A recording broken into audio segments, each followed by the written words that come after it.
Strong economy is a source of national strength, as it is the start and end of everything. For decades, the Nigerian economy has been turbulent owing to non-diversification of the economy, inflation, and the COVID-19 pandemic, which greatly affected many economies across the globe. In recent times, the cost of goods and services have skyrocketed, making them beyond the reach of the average Nigerian. Consequently, families are struggling so hard with the harsh economic reality to make ends meet, and it has become even more difficult with the removal of the fuel subsidy, owing to the deregulation of the sector and overdependence on crude oil as the major foreign exchange earner.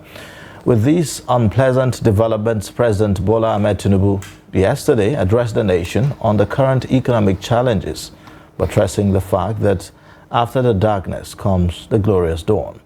Today, we'll be talking about this and taking a close look at the presidential address and what it portends to the nation's economy and the well-being of Nigerians. We have in the studio Dr. Emeka Orji. He's the finance and development strategist, and also Dr. Orji is the former assistant country director of the U.S. government agency USADF.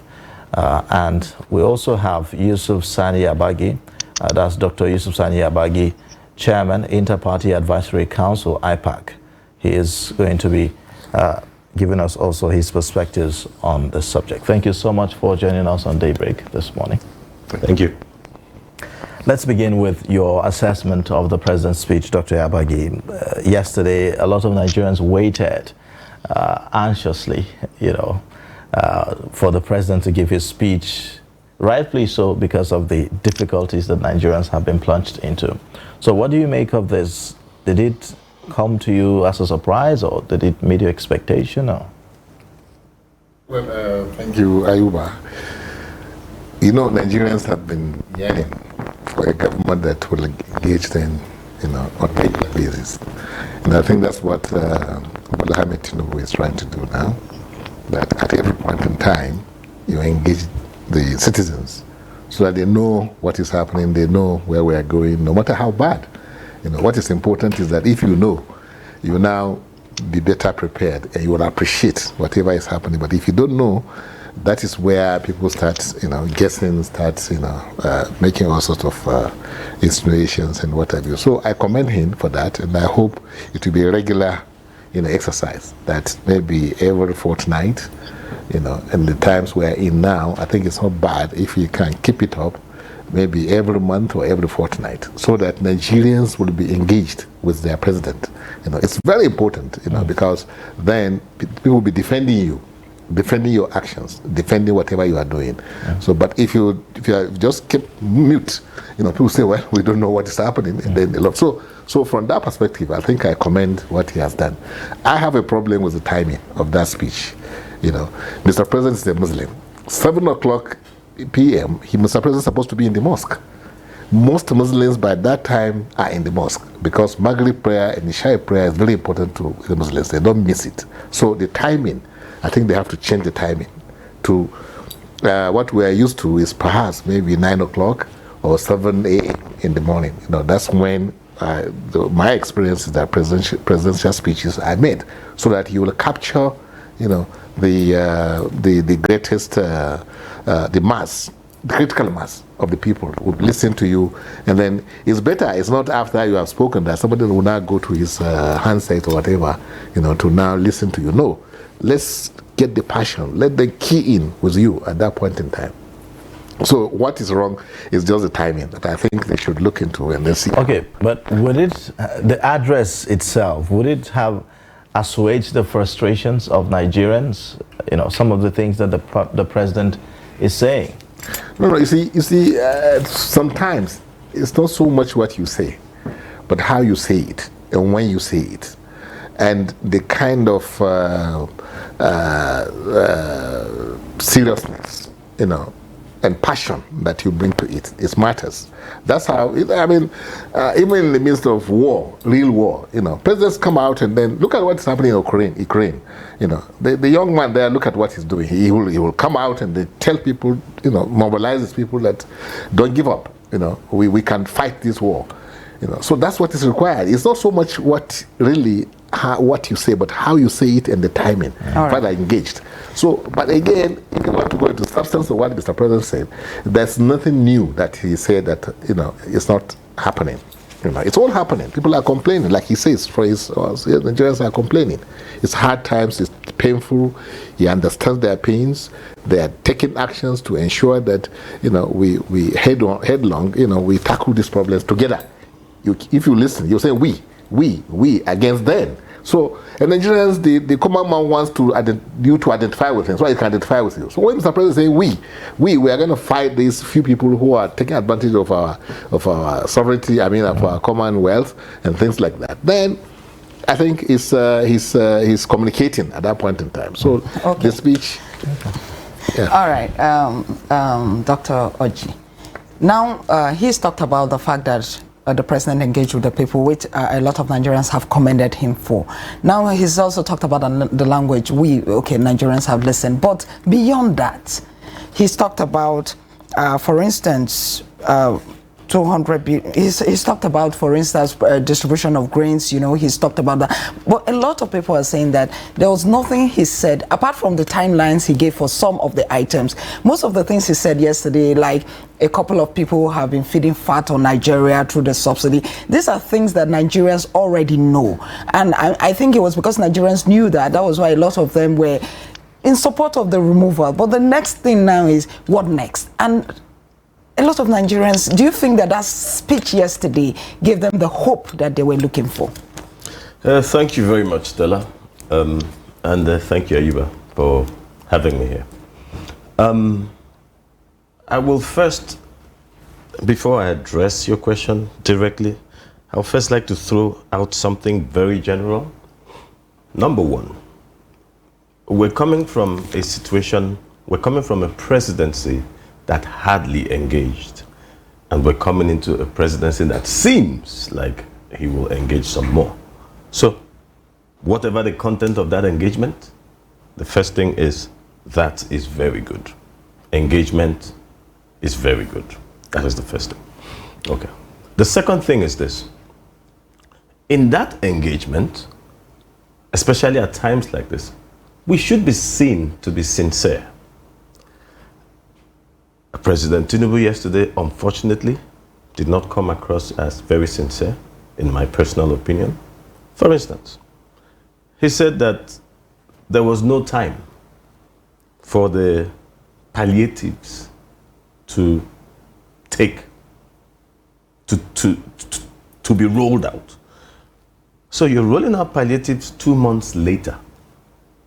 You took out subsidy May 29th, and you're rolling out palliatives. You're talking of rolling out palliatives July 31. That's 62 days later. What were you doing in those 62 days? You got elected some 3 months before you made that announcement. You had time. You knew this was going to happen. He actually recognized that gap, and he noted it. Yes. He said that he recognized the fact that there was a gap between when the subsidy was removed and now that the palliatives have been talked about. And he also alluded to the fact that there was no budgetary allocation, even while the previous government was going out. So it's more like he didn't have options, sort of. Yes. The budgetary allocations stopped June 30. He had sometime between May 29 and June 30. That's 31 days. 31 days in the life of an administration is a lot of time. A lot can be done. But my point is, he knew what he was coming into. It's his government that left. It's an APC government. He is APC. So he should have been ready from day one when he announced the removal of subsidy. He should have been ready with these palliatives. I think that he wasn't ready. I think that he came 2 months too late. And I think that going forward, especially in the kind of critical situation that Nigerians are, 230 million of us, he needs to be on top of his game and be on time in that delivery. Now, the things he said, are they enough? Well, there are things we hear every day. The critical thing is in implementation. Will they be implemented? So you say you're releasing 200 million metric tons of grains from our reserves. That's all well and good. but we're 213 million people.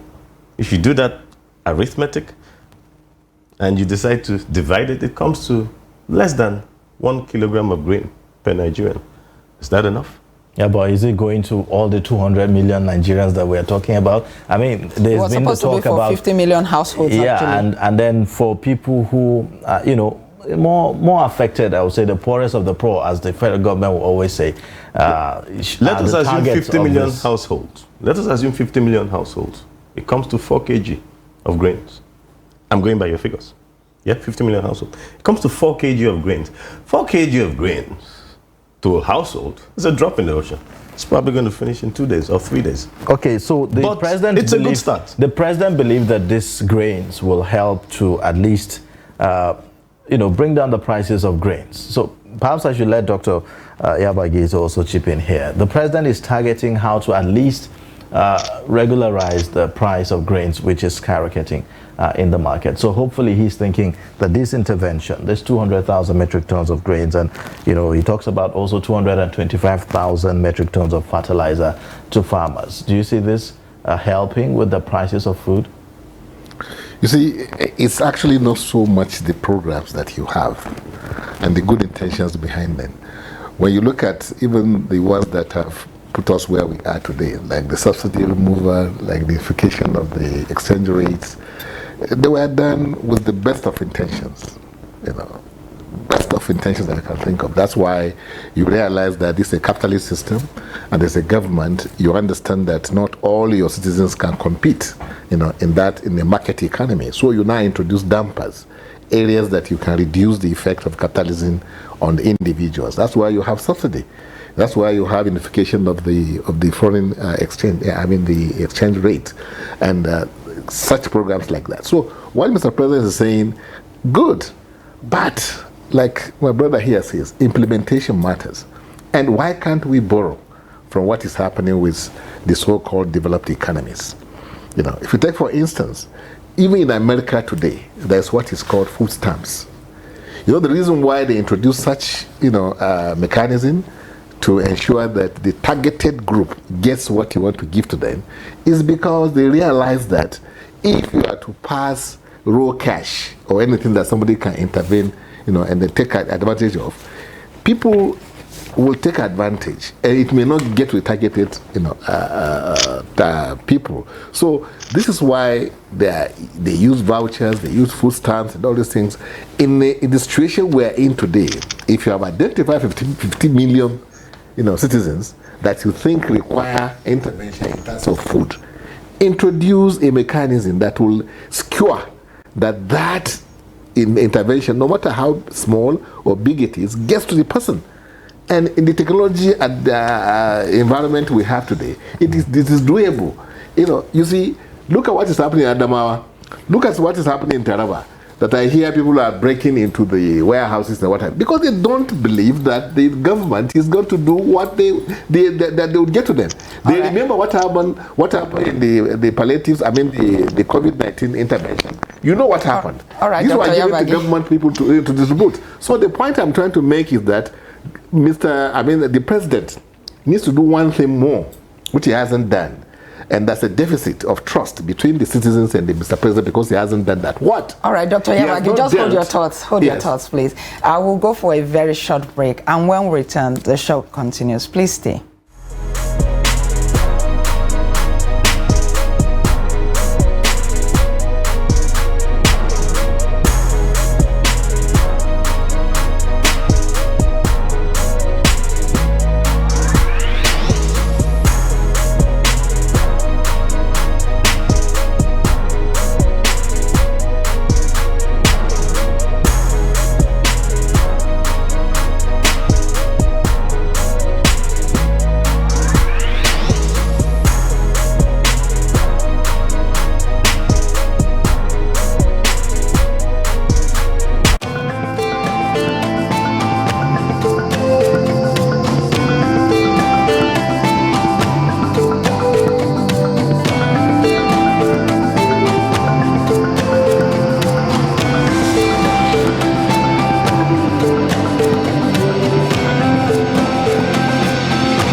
All right, welcome back. You're still watching Daybreak, reaching you live from the nation's capital.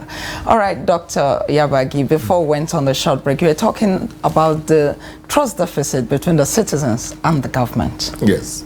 I said, like we witnessed in Taraba, Adamawa, citizens have now come to realize that the elected officials that are supposed to cater for them, in most cases, do not care about the citizens. Look at what happened with the COVID-19, palliatives that were given. Some of the governors, they diverted, the palliatives, and that's why what I'm recommending, Mr. President, to do two things. Adopt measures that will ensure that the targeted group that you want to give these palliatives to gets them. We have technology available today that can make that happen. I remember what happened during the tenure of Adewumi, who was in agriculture, who introduced this method by which, farmers get text messages. Exactly, text messages and what have you. So it can be done. Today, telephone is ubiquitous. Almost everybody now has one. Every household, has a telephone. So take advantage of technology. Let the person knows that, yes, this amount of money is coming to me. Let him know where he's taking it. And let it be in the form of a voucher, food stamp, or whatever, so that when he collects it, it has to be used for food, not for something else. That's why developed economies have adopted that system. It's not because of anything. So subsidy is good and interventions are good, but in our own experience, and that's why I'm saying Mr. President has to go a step further. What does he need to do? He needs to bring to book. I listened to his speech. He said that there are earliest of the earliest, very few that are taking advantage of the majority. Yeah. So since he knows and they can be traced, there's no way. The money they collected, we know where it came from. They know the bank accounts where those money went to. Right. They know those that they gave the subsidy fuel to. They know who is importing the subsidy fuel. Let's demonstrate that he is now working for the common man, like he calls himself we. Mm-hmm. If we are we, let's act like we. Okay, Emeka, not a member of the elite anymore. Yes. Since he's there to fight for the people. So I want him to bring to book those few, so that Nigerians will begin to trust him and believe in him, that is no longer their perception before that he's one of them. Okay. Well, Emeka, this will definitely take a while to change. For every intervention that government comes up with, whether social intervention program, conditional cash transfer, each time we engage analysts, the issue is always about implementation. How do we make sure that the targeted group gets whatever it is, is meant for it? So, Dr. Yabagi talks about deploying technology and how that could help, but then what exactly is the problem with our distribution channels? Sometimes it's not even really the people doing the distribution. Sometimes the supposed end receivers are the ones that become the problem. So you have, for instance, Anchor Borrowers Program, where farmers were given certain inputs and all that. We've heard stories about how they will end up selling those inputs, and not making use of them. Sometimes some of them they are not actually farmers, and all these kind of stories. So now that we hear the president is planning to, distribute fertilizers in hundreds of thousands and, cultivate 500,000 hectares of farmland and the rest of them, how do we make sure that whether the people responsible for the distribution or the people who are the end users, put that to the very use it is meant for? That's a very important question, and I would think that is the crux of the matter. Yeah, and the solutions will come in multiple levels. The first and main level is intention. The palliatives, for instance, I did not believe, and I still do not believe, that the people who planned the distribution of those palliatives actually meant for them to get to the right end users. So there's intention. So you are planning for something. Oh, but how do we know that the intention is not, There's no way to know. There's no way to know. And so we can't draw that judgment then. Can we conclude on that? You're planning to distribute money, right? you're planning to do, let's say, trader money, yeah? And you're not going to the traders. You actually have somebody who has drawn up a register somewhere that his political constituency, they are not traders. And it is known from the very beginning that this is the direction it's going to go. So you give these things to, say, governors, and you know from dealing with the governors that half of that is going to go to political patronage. You already know that, but you go ahead and give it to them.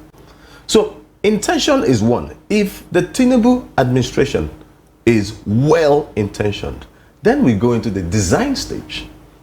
The design stage of the implementation strategy. Okay? So it is in that design stage that you now start talking of things like the good doctor talked about. Technology, human resource, have the right people, layers and levels of auditing, involve the civil society, involve other groups outside of government. Let them audit. Let technology track. Did it move from point A to point B if you're supposed to get to point B? And then find well-intentioned people, not politicians who are going to mobilize their base. And a lot of these things, let's go back to intention. A lot of these things go on with elections in mind. So people get these things and they're thinking 2027 or whenever election is, I'm trying to mobilize my political base. And so they send it in that direction. So once the intention is right, then you can sit down and map out an implementation strategy that can deliver. And that implementation strategy has to be on multiple levels. One level is the right personnel, the right human resource. And we are here. I mean, when I say we, I mean we're 213 million Nigerians. There are still those that believe in Nigeria. They are there. The right personnel. Pick the right personnel. Use the right technologies to track. Put auditing processes. Multi-layer auditing processes. There are people who will audit for free. There are international development organizations that will be happy to provide resources for that auditing process. But if we're not well-intentioned, then we won't put up a great auditing process. It's as simple as that. All right. And so it fritters away. All right, Dr. Yabagi, he's talked about well-intentioned. And despite the speech by the president yesterday, we saw Labour still insisting on the strike, and Labour has consistently accused the federal government of insincerity. Now, the federal government talked about grains yesterday, the president did. We also know that the federal government said they were going to start distribution of grains last week, Monday. Till date, we haven't seen any distribution. These are the kind of things, don't you think that these are the kind of things that fuel this mistrust between the people and the government? Yeah. Well, you need to match action with your words, what you said. And that's why Mr. President has to go a step further by demonstrating that all these things that he mentioned in his broadcast, it's not just a mere pronouncement, to calm down Nigerians, but he really means to do it. And that's why issue of implementation becomes critical. Like we have said, take for instance, the international development partners that help Nigeria. They've long ago abandoned the government structures for distribution of anything they want to do for the people of the country. They now go to either these non-governmental organizations or CSOs or what have you to now deliver, because they know government officials do not have that trust. They don't trust them because they don't have the... Doctor, how do we separate this politicking with it's almost like an impossibility, but how do we separate this political loyalty or patronage with, government's interventions? No. I mean, the political patronage will be there whether you like it or not. Is the fact of life in politics. You need to keep your base. You need to, keep on patronizing, patronize them or things like that. But the point I'm making, at the governmental level, at the level of the president, he needs to reach out to the masses. He needs to ensure that he puts in place those. That's why I mentioned donor agencies, these development partners. Doctor, you said he needs to reach out to the masses. Yes. Now, one way the president can do that is to reach out to the masses through the state governors, right? The state governors met in Abuja and said we're going to come up with a list. Now, I said he should abandon that. That has not worked, and there's no way it's going to work. It will never work if you say you're going to use the traditional government structures, to reach out to people. When you are talking about this intervention, that I'm talking about can I call them ad hoc systems, or intervention that comes as a result of certain government policies. You have to go out of the traditional government structures for delivery, because it has never delivered, it will never deliver.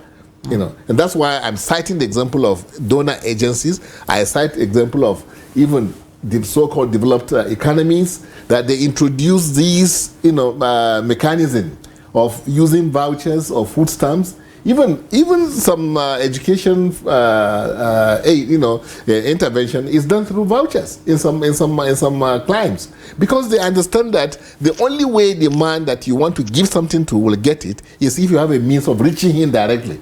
And today, technologies are available. You are not going to reinvent the wheel. We are not going to look for how do I reach anybody now. So that's the point I'm making. And if government does not look at it this way, believe you me, what happened to COVID-19 palliatives is going to happen, and this government is going to be worse off, because the backlash, the anger of Nigerians, as you have witnessed in Taraba and Adamawa, will spread all over the place. So government has to quickly talk to Nigerians, get to them directly. You have a system to reach everybody now. Today, if you want to, you can reach me, you can reach the man in the village, you can reach, because like if his household we are looking at, there's hardly a household in Nigeria today that one person in that household does not have a phone. Okay, Emeka, let's touch on some of the things that the president said. He talks about this 75 billion naira that will be distributed to enterprises, 75 enterprises. So that's 1 billion naira credit at 9% with a maximum of 60 months repayment for long-term loans and all. How do you see this working out? Again, two levels. First level, intention. If the intention is because clearly that's not for the people at the local level. It's more of, business people at the very top. Oh, well, $1.13 million is not the very top. 1 billion naira translates to about $1.13 million. That's not a credit facility for the ordinary Nigerian. Yeah, but that's not anywhere near the top. That's actually a medium enterprise. That's a medium enterprise level. Like, it's not actually a big enterprise level. But the first thing, again, is intention. You're looking for 75 enterprises. You're looking for 75 companies. Who will those 75 companies be? Will they be chosen on merit? Or will they be chosen because will each governor be asked to bring 2 companies, for instance? Will each senator be asked to bring 1 company? How will they be chosen? Right? It is in the modalities of choosing the company that you will know whether they're well-intentioned or not. It's as simple as that.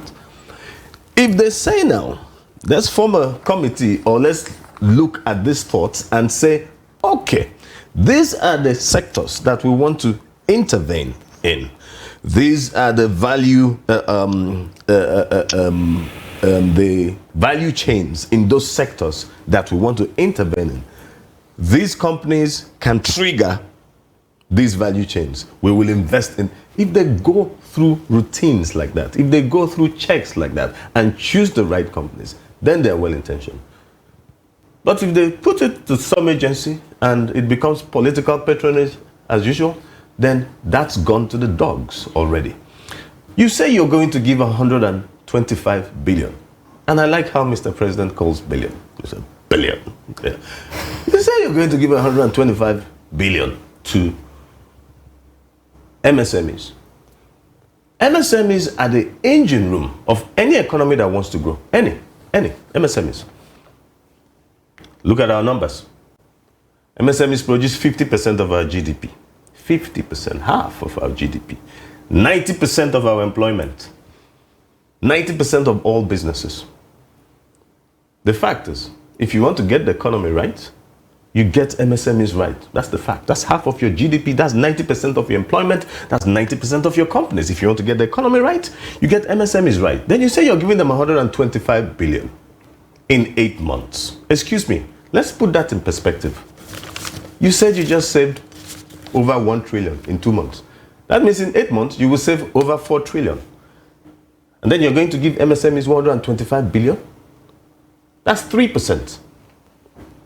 No, I think this is out of the 500 billion that he's requested from the National Assembly, and the one the National Assembly just approved. Okay, that's fine. But my point is, we need much more investment in MSMEs.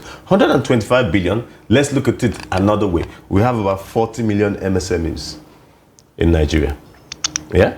Again, the issue of data, do we really have that data to really bank on? Oh, well, the National Bureau of Statistics, SMEDA, and those agencies are there, and they're not doing such a bad job. They're not doing a shoddy job. There are some agencies that are actually working in Nigeria. The National Bureau of Statistics is one of them. I would give them a thumbs up. We have about 40 million SMEs. 37 actually, 37 million. And then you say you're going to fund 100,000. That's a drop in the ocean. That's not even up to 1%. That's about 0.2%. That's a drop in the ocean. Now, how will you pick those 100,000? That becomes another problem. If 90% of them come via patronage, political patronage, and only 10% are real, then you see that you further dropped it to 0.02%. Don't you think that this could be done differently this time, not necessarily? That's the implementation that we've been talking about. That's the implementation that Dr. and I have been talking about. If they're well-intentioned and they put the structures in place to deliver this, and it can be done. It can be done. The main problem in not getting it done has nothing to do with planning or strategies or structures. It has everything to do with intention. Once they're well-intentioned at the source, it's much easier to get there. You can plot it. You can draw the map. You can build a framework. You can roll out the strategies. You can execute. If the intention is wrong, the structures become wrong, the delivery is impossible. Excuse me. The delivery is impossible. And we're sitting on a keg of gunpowder. This is not 2015. This is not 2019.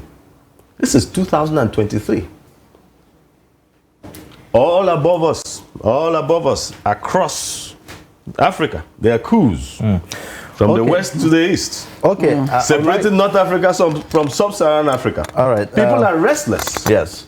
Dr. Yabagi, we also have this 50,000 naira that will be shared to 1,300 nano businesses, according to the president. And this is going to be owners of businesses across the 774 local government areas of the country. How far do you see this going? Well, you see, these policies are good, but don't lose sight of the negative effect of some of these things to the economy. You have to be worried about the inflationary aspect of all things. Mr. President says he wants to fight inflation, and if you pump money into the economy that is not targeted at the productive sector of the economy, you have a big problem there. You see, and then I commend Mr. President for understanding the fact that in this economy, we need to produce billionaires. China has done it. We need to chase poverty out of Nigeria, and we can do it.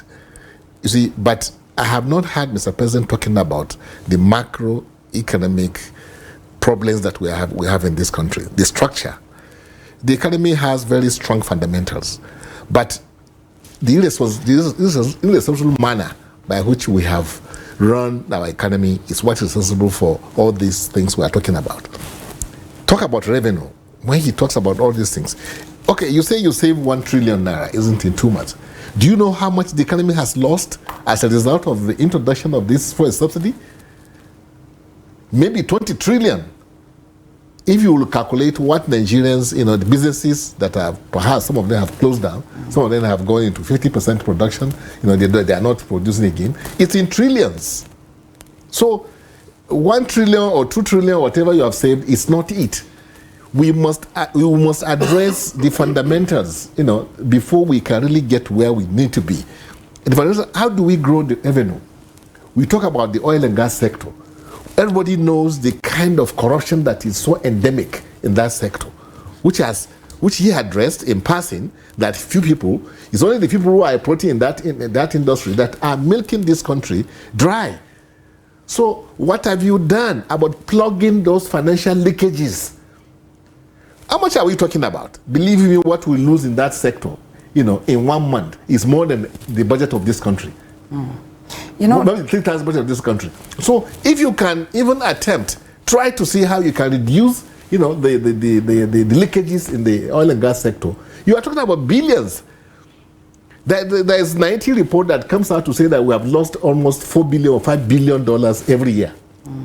That's very conservative. That's a book, something they're telling you. The reality is worse than that. So let's, Mr. President, tell us, what is he doing in fighting that leakage? Well, how do we plug those leakages? It's not there's an ordinary Nigerian that we keep, piling up, this draconian, measures, to live with. Okay. So the point I'm making is that he's on the right track. What he's doing, I commend him. We need to grow billionaires from this, because this economy can produce billionaires.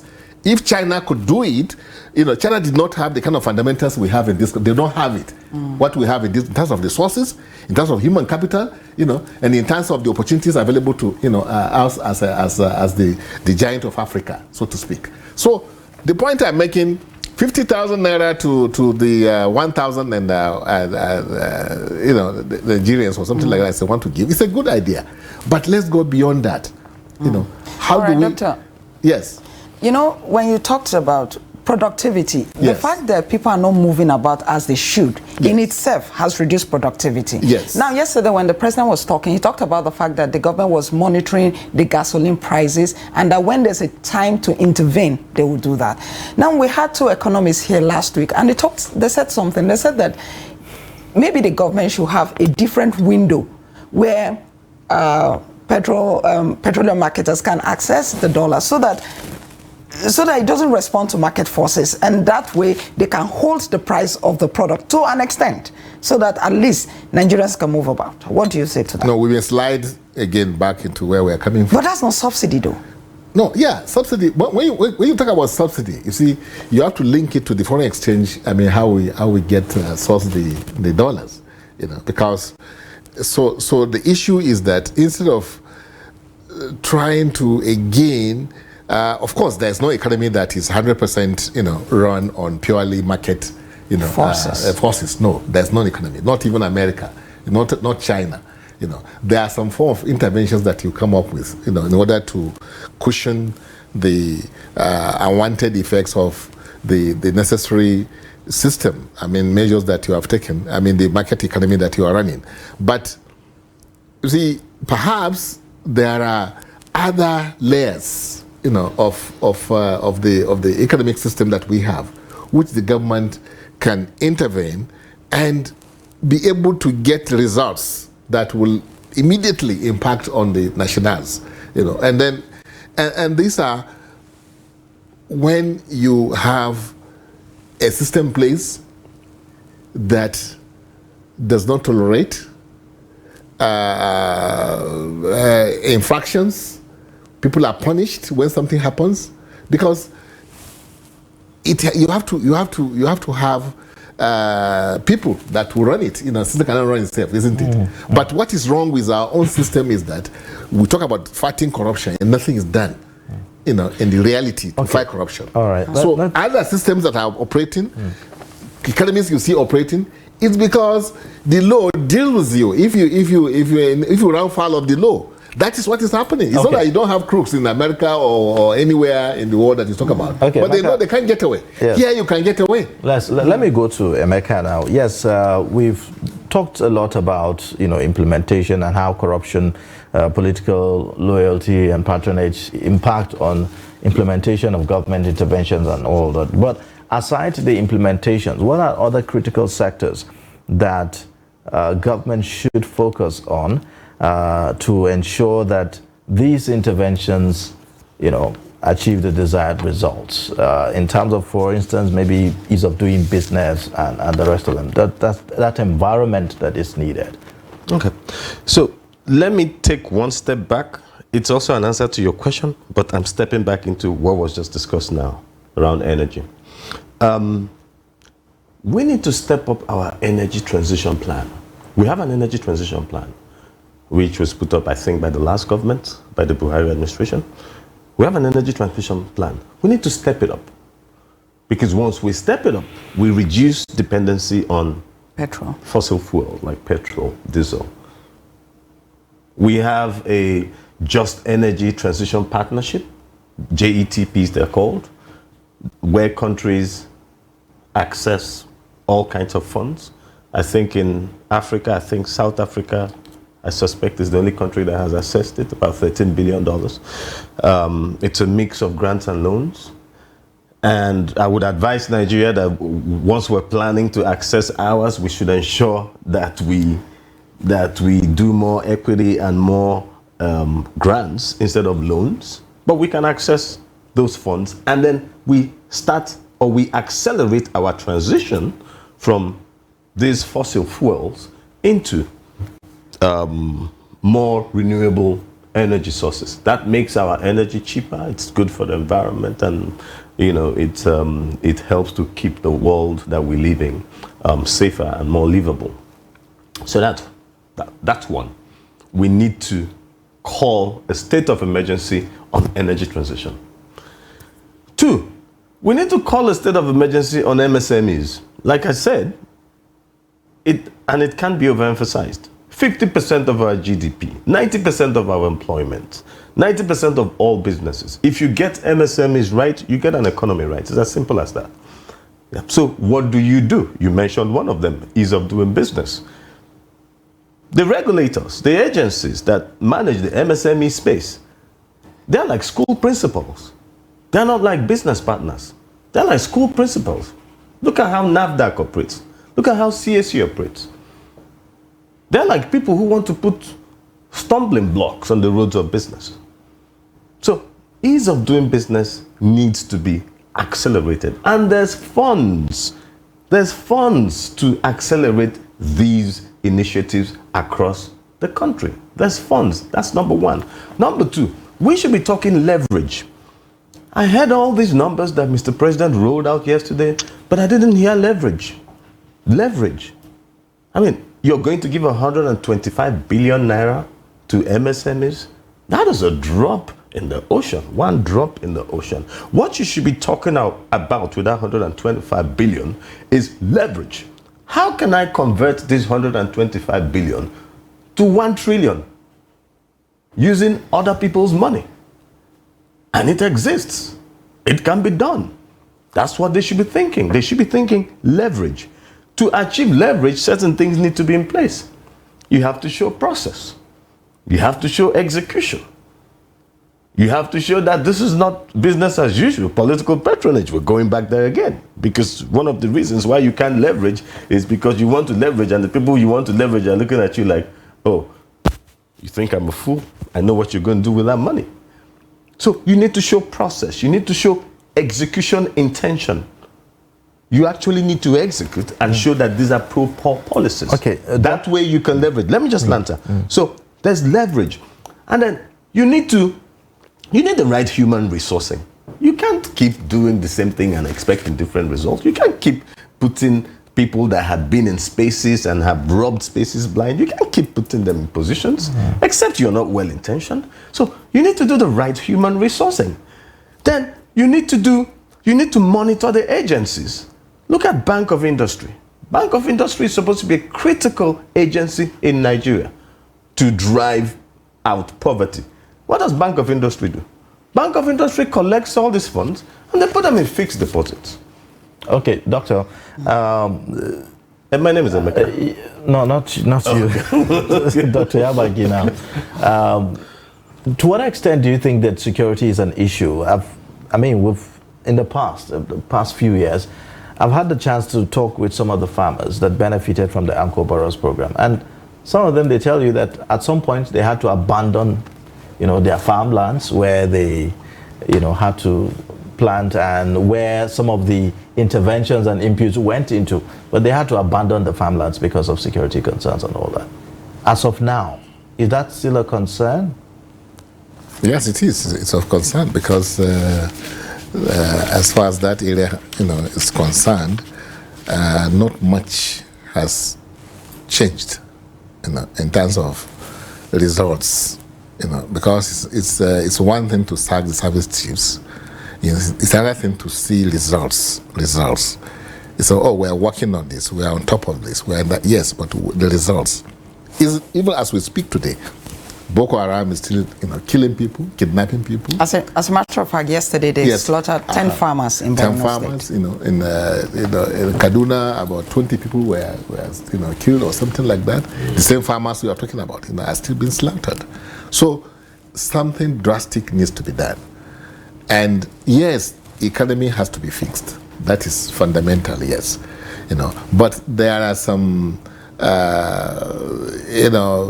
extraordinary things that have happened as a result of irresponsible manner that we run the government. We took things for granted too much, and that is the price we're paying now. So this government has to now get to work and then think out of the box what to do. And what to do with the security situation is not anything different from the kind of emergency summit that they had, with the ECOWAS region, when to attack this, to tackle the Niger problem. The security situation in Nigeria also requires some extraordinary measures to be taken. And Nigeria cannot do it alone. That's the point I'm trying to make. You need the key in, of the regional authorities so that all of you can come to the table and say, well, we need to now deal with this squarely. So it's not about when coups have taken place that you now start running helter-skelter. There are, like Emeka was about to mention, that there are danger signals, red flags. The economic situation, the security situation in countries like Nigeria and other countries portends danger to even the government itself. So instead of you to do firefighting when there's coup in one place, come together, address this issue, and addressing it means what? What is wrong with saying you have a kind of standing army, a command, like when we had ECOMOG, to fight, the war in Sierra Leone and what have you. The security situation in these countries requires the setting up of an army. Otherwise, Wagners and all these things will take advantage. But with the instability in the neighboring countries itself, that in itself is a problem, isn't it? Now, what is giving rise to instability? Coup in Niger. No, but Chad, the root causes. The root causes is what we are trying to address. I'm saying the root causes are the insecurity, like you mentioned, in these countries themselves. The fact that the economy is not performing, and the economy cannot perform, like you said, because farmers cannot go to the farm. Our economy largely is about 70% driven by farm activities.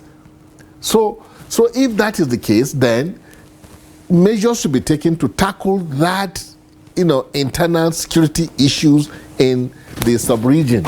And that's why I'm saying they can come together and then work out something that will make it possible to nip or to fight this cankerworm, this Frankenstein monster that we created ourselves. So that's the point I'm trying to make. Doctor, yesterday when the president was talking, he actually said 200 billion was going to be put aside out of the 500 to cultivate rice, wheat, and maize. And I'm listening to you, I'm thinking, if that insecurity issue is not tackled, then how do we go forward with this? Exactly, like the Anko Brothers, which Ilya talked about, that people had to abandon the farms and all, because they are lives. You have to be alive before you can enjoy whatever benefits are there. So the point is an emergency. An emergency is not restricted to Nigeria alone. Bola Tinubu should go beyond, talking about, how to tackle Nigeria and what have you. And I'm talking about also the other leaders in the region, the ECOWAS, within the region, should come together and then come up with something that can fight this insecurity, not only in Nigeria, in Niger, in Chad, and what have you. That is the solution. Okay, Emeka, I'm a bit worried that each time we have these conversations, the focus seems to dwell more on the president and all. And you think about a chunk of the problems that we have are actually at the subnational level. So these interventions that the president is, rolling out and all that, how do we ensure that governors, take this to heart and, own this, interventions in a way that it can actually get to people at the other tiers of government? Thank you. That's a very critical question that you just brought up. We over-concentrate on the federal. And yes, the Nigerian president is probably the most powerful president on earth, in that the Nigerian president has incredible powers. But our governors, our 36 sub-nations, are very, very powerful. And it is critical that we take accountability to the state level. So, civil society, citizens, the general citizenry, the citizen sector, as I choose to call it, needs to shift focus a bit to state governance. And remember, local governance is under state governance. So if we can ensure that there's more accountability at the state level, we will be much better off for it. Let's deal with the guy that we see every day. The president is in Abuja yes, we're in Abuja, but Abuja is far away for most of the people in Nigeria. For 99% of Nigerians, Abuja is too far away. Grab your state governor. Grab your state governor. Citizens, ensure that your budget is published. You have the FOI, Freedom of Information Act, yes, right? FOI. Yeah, you have the FOI. Maximize, make use of the FOI, ensure that your budget is published, ensure that its implementation is published, ensure that if it is not published, that you raise ruckus, that you make noise about it, but keep your state governors accountable. Emeka, yesterday also, the president talked about improved minimum wage for workers. And I assume, of course, he's talking about the federal workers. Yes. I've not heard anything at the state level. And before now, a lot of states were not even paying the 30,000 minimum wage. So how do we, what is going to happen? Because even if the federal were to increase the minimum wage at the state level, what happens to the workers? Nigeria has the lowest minimum wage on earth. 200 and something countries, we have the lowest minimum wage. It's about $20-something, $30-something a month. Is it? About $40 a month. Completely ridiculous. So yes, our minimum wage needs to be increased. But let us take note that the civil service in Nigeria is 3% of employment. 3%. So if there are 100 people employed in Nigeria, 3 are civil servants. 90 are MSMEs. For every 100 people employed in Nigeria, 3 are civil servants, 90 are employed by MSMEs. So let's put focus where focus should be. MSMEs, like I said, declare a state of emergency on MSMEs. Through MSMEs, if you get MSMEs right, you can deliver higher pay to people, you can deliver health insurance, you can deliver transportation palliatives. All that can be structured through MSMEs because you are now looking at 90% of all employees in Nigeria. All right. Well, okay. But coming to your direct question, I'm not sure there's any legal leverage that the federal government has over the states. They don't actually. To ensure. So it has to be some moral suasion, right, from the federal government and advocacy from the citizens of the state. Make noise. Make noise. Find that money. Because lots of states are misusing, abusing misappropriating funds. So if you can track the budget, track its implementation, you can find the gaps and you can make noise and say, from this gap, you can finance. Doctor, you see, that's one of the problems right now. With the fact that the federal government is now earning more, the states are getting more, but the people are not getting, they're not seeing the impact of that. Yeah, you see, you have to address this issue from the fundamentals. The structure of governance in Nigeria, it has collapsed. The intention of the Constitution by giving the states, their independence, it's not working. It's not working because the checks and balances put in have been completely neutralized. The Houses of Assemblies are not working. They're in the pockets of the governor. I don't know of anybody, any structure in the states that can talk directly to the governor or hold him accountable. So the issue is that you say that the federal government has no powers or anything to exercise over the state governor. I think they do, if they really... To insist? Yes, they do. Look at the Revenue Mobilization and Fiscal Allocation Commission that works out, the salaries and then that the budgeting itself, and things like that. I'm sure in the Act of the Revenue Allocation Commission, there is a clause that says that there must be returns from the states. It was not intended that the state would just come to the center, and then collects, without giving any account. What is happening is that, like I think Emeka mentioned, is the return a condition for them to get the allocation? You can use it, like he says, moral association.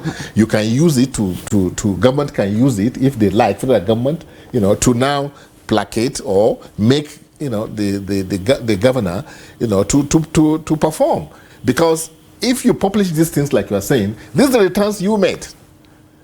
Publish it like you normally publish the budget going to them, isn't it? Publish how it was also spent. All right. Okay, just in 1 minute. I know we don't have time, but in 1 minute, I'd like for you to comment on the screening exercise for the ministerial nominees. I mean, at the end of the day, these are the lieutenants that the president will be working with for the implementation of some of these programs. So, from what we have seen so far, Emeka, let me start with you. Briefly. On the screening, or on the nominees themselves? The nominees. The nominees and the process. I've looked at the nominees. I am not very encouraged. I see a lot of some of the people that got us where we are. I see some of the people who have not implemented the way implementation should happen. I see some old faces. I was hoping that President Tinubu's administration would understand that we are at a very tough spot, and would ensure that the right people who can execute and deliver, some of them can. I mean, you look at a man like El Rufai. El Rufai is still, I live in Abuja. El Rufai is a minister of Abuja that people in Abuja still talk about. I mean, he has his shortcomings, he has his high-handedness, which he's well known for.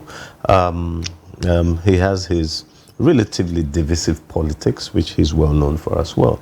But El Rufai is a gentleman who gets things done. So there are some that are there who can get things done, but it's 28 that he has that Mr. President has released. I am hoping that the rest of the list to make up, I don't know how many ministers he plans to have, but I'm hoping that the rest of them will be less political payments, because this list looks a lot like, oh, thank you. Okay. All right. Dr. Yabagi, how thorough? Dr. Yabagi, yesterday 14 nominees were screened, and out of those 14, about 7 were told to take a bow and go. Is that the way we should be going at this point? Shouldn't people be screened and grilled, because this is a serious job, right? I always like to look at the fundamentals. Why is it happening the way it's happening? The process itself. The process is designed to work the way it's working. And how is this working? It's working, for the people who you can describe as state capture. Yes. The issue is that who nominates those people that you are talking about? They are nominated through the political system that you are saying you are not satisfied with, isn't it? It's the APC machinery that brings all these people up. You know, they are so you can't expect anything different from what is happening. Now, one would have expected that maybe the security agencies perhaps will do a little bit more, thorough job than what they have done. So that then people are saying, this one has a case with the EFCC, this one has this one. Maybe the security agencies are the ones that perhaps should have done much better job than what they have done. At that point in time, if they say you are disqualified because of 1, 2, 3, 4 reasons, for security reasons, then perhaps you will then be able to achieve what you want. Then when you come to the National Assembly, who are the people in the National Assembly in the first place? It's the same politicians, the same APC that is the majority, and the same people that perhaps were also part of those that nominated these people that today are coming, to be screened by the same people. Even though we have members of opposition in the... But did you hear anything from them? That's a state capture, that, so to speak, and the process is working perfectly the way they want it to work. Well, we hope secondly, as an IPAC chairman, we have pointed out one thing. We said there must be inclusivity. Inclusivity means that you must reach out to other political parties, especially in our situation in this country. You need to make sure that you have everybody on board, so to speak, so that your programs, so that stability of the polity will be there. Nigeria need to work deliberately towards having a stable polity. Tinubu is not doing it yet. Mr. President has not demonstrated that he is concerned about the instability that we have in the polity, and it's very important. Okay. All right. Thank you so much, Dr. Yusuf Sani Yabagi, Chairman, Inter-Party Advisory Council, IPAC, and giving us perspectives on the government's intervention, President Bola Tinubu's address yesterday, and also Emeka Oji, Finance and Development Strategies. He is also former Assistant Country Director of the U.S. government agency, USADF. Thank you really for joining us on the program. Thank you very much for having me. All right.